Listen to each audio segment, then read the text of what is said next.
Donc dans cette partie, sur cette troisième partie des fonctions du second degré, nous allons vraiment travailler sur la forme développée, la forme canonique. Donc ici, on a vu tout à l'heure comment calculer, trouver les coordonnées du sommet. Donc ici, rappelez-vous que alpha il vaut moins b sur 2a, et bêta, c'est donc l'image de alpha. Donc pour une fonction f de x, donc sa forme développée, ax carré plus bx plus c. Alors là, l'idée, ça va être de savoir passer d'une forme développée à sa forme canonique et d'une forme canonique à notre forme développée. Alors on va commencer ici, puis ça va nous permettre aussi de travailler sur les variations. Alors, on va commencer avec un exemple, moi j'aime bien. On va choisir la fonction f de x. Et l'idée, ça va être de se dire, est-ce que c'est une forme développée, est-ce que c'est une forme canonique? Donc on va avoir ici f de x qui va être égal, ici, à 2x carré plus x moins 7. Alors ceci, c'est quoi?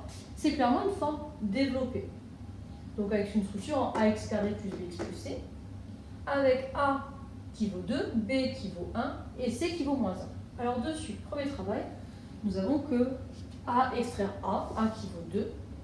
2 étant positif, nous savons que nous allons avoir une parabole comme ceci, donc de sommet à alpha et bêta. D'accord? Donc notre sommet va être ici un minimum vu la valeur de A. D'accord. Donc moi, je vais pouvoir trouver alpha et bêta pour faire apparaître ma forme canonique et on fera mon tableau de variation. Alors, selon la valeur de bêta, on va s'interroger ensuite sur le signe. Donc on va continuer. Donc ici, je vais faire apparaître ma forme canonique, forme développée, ici. Donc, qu'est-ce que j'ai? J'ai que alpha, on a vu que ça valait moins b sur 2a. Donc ici, ça vaut moins 1, d'accord, sur 2 fois 2. Donc je vais avoir ici mon alpha qui va être égal à moins 1 quart. Et là, on va dire comment on calcule bêta. Et ici, on va avoir que bêta, il va avoir alors l'image. Donc il va valoir f de moins 1 quart. D'ailleurs, j'ai fait exprès de choisir des fractions. Ça fait toujours du bien de revoir les propriétés. Donc on va avoir 2 fois moins 1 quart au carré, plus moins 1 quart, oui, je détaille tout, moins 7. Je vais maintenant faire mon calcul. Donc je vais avoir 2 fois. Rappelez-vous que le moins, le carré, va se mettre sur le numérateur et le dénominateur, et moins fois moins qui va donner plus. Donc on va avoir du 1 16e. Ici, on va avoir toujours du moins 1 quart, moins 7. Le 2, en fait, va être mis au numérateur. On va donc avoir du 1 huitième, moins 1 quart, moins 7.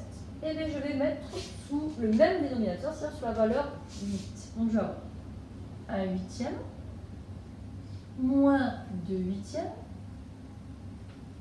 Et ici, qu'est-ce que j'ai? C'est comme si j'avais 7 sur 1, rappelez-vous. Donc, je vais faire fois 8 au numérateur et au dénominateur. Donc, je vais avoir du 8 ici. Et je vais avoir ici du 56. Donc, je vais avoir du 1 moins 2 moins 56 huitième.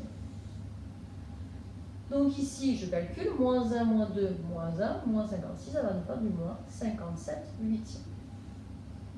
Et là, je vais faire et trouver ma forme canonique et faire mon tableau de variation. Donc ici, je vais avoir f de x qui va valoir. Donc on a vu qu'une forme canonique, c'était a facteur de x moins alpha au carré plus bêta. Donc le a, je le mets en facteur, c'est 2. X moins alpha, alors moins qui donne plus. Moins qui donne plus, donc je vais avoir plus 1 quart au carré plus bêta moins 57 huitièmes. Et donc là, ça veut dire quoi? Ça veut dire qu'en termes de variation, on va faire notre table. On sait qu'elle va être décroissante puis croissante. Donc on va avoir ici, première ligne, rappelez-vous que c'est notre intervalle qui va de moins l'infini à plus l'infini. Je vais y mettre ici la valeur de alpha. Alpha qui vaut moins 4. Et ici, je vais y mettre donc mes variations. Elle est donc décroissante, puis croissante. Mais les deux branches partent tous les deux vers plus l'infini. Donc on va avoir du plus l'infini et du plus l'infini. Et donc là, ici, je vais avoir du moins 57 huitièmes. Qu'est-ce qu'on va en déduire de ce signe?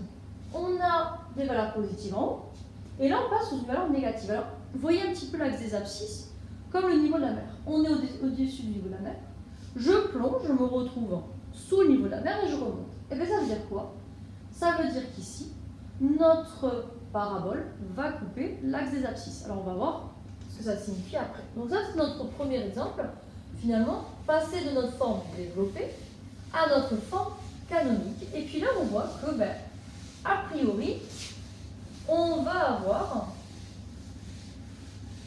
notre parabole qui va couper l'axe des abscisses. Alors, ça va être intéressant pour notre dernière vidéo. Maintenant, que va-t-il se passer? Là, je vais vous donner une forme canonique. Il va falloir trouver la forme développée, puis en déduire tout ce qui est tableau de variation. Alors maintenant, je vais avoir f de x qui vaut 4 facteur de x moins 1 au carré plus 7. Vous allez voir, je vais en faire plusieurs. Donc là, il va falloir faire un raisonnement par analogie. Donc en dessous, je vais vous écrire la forme canonique. f de x qui vaut donc a facteur de x moins alpha au carré plus bêta. Donc là, on va faire ce qu'on appelle un raisonnement par analogie pour retrouver les valeurs de a, alpha et bêta. Donc ici, qu'est-ce qu'on a? On a que a ici, il vaut 4. Donc on va avoir notre a qui vaut 4. Ici, là, on a le moins et le moins. Donc finalement, l'alpha, il vaut 1. Et ici, mon bêta, il vaut 7. Ça y est, nous avons notre coordonnée, notre sommet. C'est-à-dire quoi, graphiquement? A est positif, on sourit. On a quelque chose comme ceci. D'accord? Avec ici S qui vaut 1 et 7. Et donc, on va pouvoir construire notre tableau de variation. On fait d'abord notre axe des abscisses qui va toujours de moins l'infini jusqu'à plus l'infini. On place 1. Et qu'est-ce qu'elle fait? Elle est d'abord décroissante puis croissante. Les deux branches vont en plus l'infini, plus l'infini. Et on va avoir bêta qui vaut 7. Alors ici, contrairement au cas précédent, qu'est-ce qu'on remarque? Je passe de plus l'infini, je vais jusqu'en 7 et puis je remonte. Est-ce qu'à un moment, je passe sous le niveau de la mer? Non, puisqu'on n'a pas de valeur négative. Donc ça veut dire quoi? Ici, nous sommes dans un cas où notre parabole ne coupe pas l'axe des abscisses.